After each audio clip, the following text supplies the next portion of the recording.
Hello everyone and welcome to my review of Honda's 2022 Civic hatchback, the sport touring trim with the 6-speed manual transmission. This is new rarefied air for Honda. If you aren't already aware, the hatchback is currently the only way you can have access to the manual transmission in this new generation of Civic, unless we're talking about the Civic Si sedan, which should be coming to market very, very soon.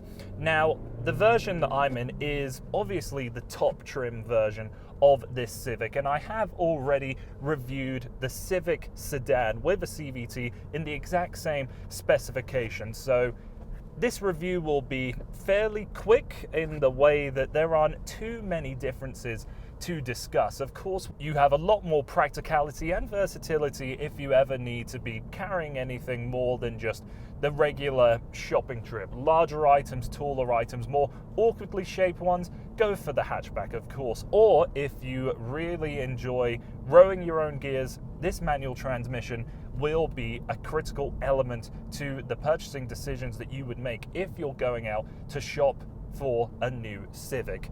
So, first thing I want to discuss is that you can get this 6-speed transmission with the 2-litre naturally aspirated 4-cylinder engine, or with this, the 1.5-litre turbocharged 4-cylinder engine that has 180 horsepower or 177 pound-feet of torque. And with both of those engine choices amongst the 3 trim levels in this Civic hatchback, you can still have the automatic transmission if you so wish. But it's interesting to note that for these economy cars that still offer a manual transmission, like the Mazda 3 hatch, the Toyota Corolla hatch, in both of those vehicles, you have to pay a little bit of a premium to go with the 2-pedal solution, whilst with this, the CVT is a no-cost option. So by technicality, you're paying more to get the manual transmission in this Civic hatchback than what you would in the Mazda 3 or in the Toyota Corolla. So these are all things you have to keep in mind if you are shopping for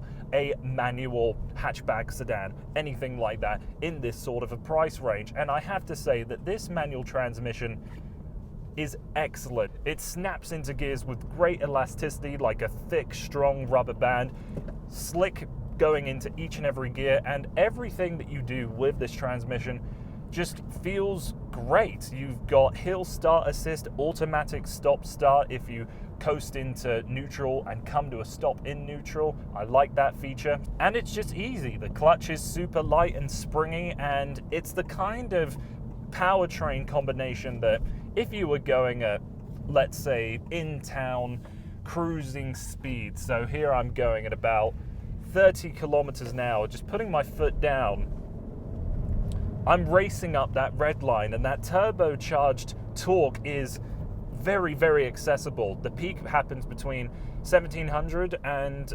4200 RPM, if I remember correctly. So you can be in any gear that you like. Right now, 60 kilometers an hour, 5th gear, foot down, and I'm accessing that turbo torque without the need of downshifting. Of course, if I want to downshift, then I'm going to get it a little bit faster, a little more enthusiastically. It's sprightly, it's quite well refined, and in the sport touring trim that exclusively gets a lot more sound deadening materials and insulation from the road, you don't ever really hear the exhaust or the engine. But what you do hear, if you want to play around a bit, drop down a gear, is accessing that turbo and hearing it dump off that pressure. It's a nice little sound. I'd say that the steering is light and lovely, brake feel is fantastic, all-around visibility is fairly good, even though a little worse in the hatchback, as you would expect. There's a nice little bit of firmness in the suspension, not firm in the way that it's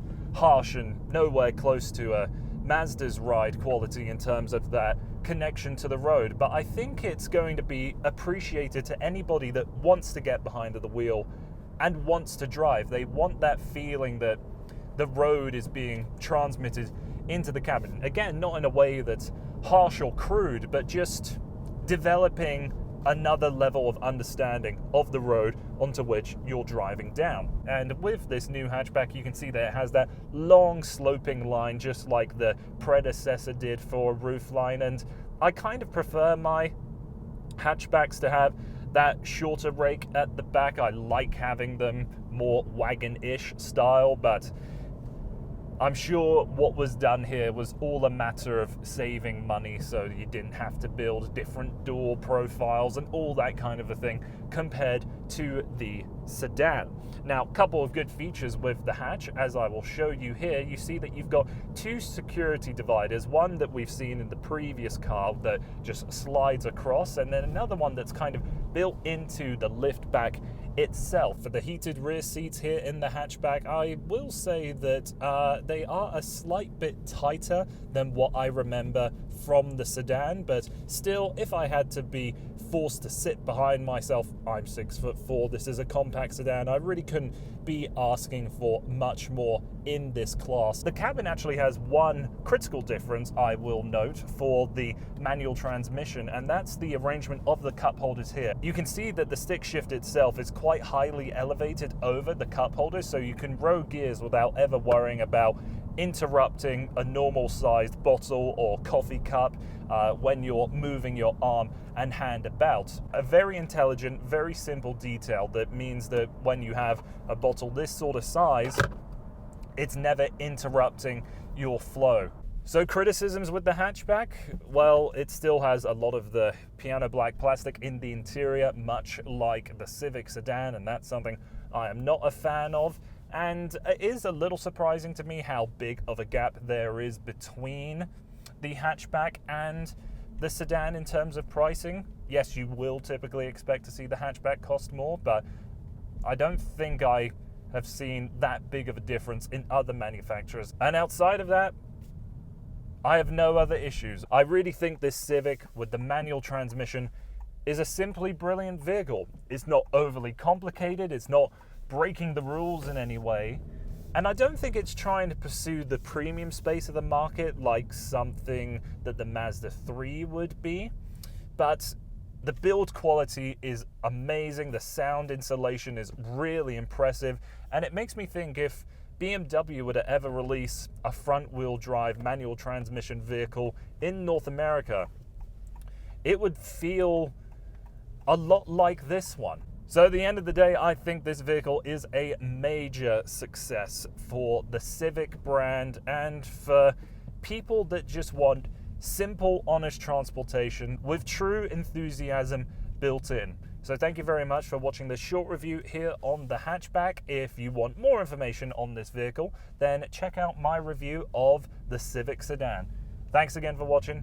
Hope to see you again on the channel soon.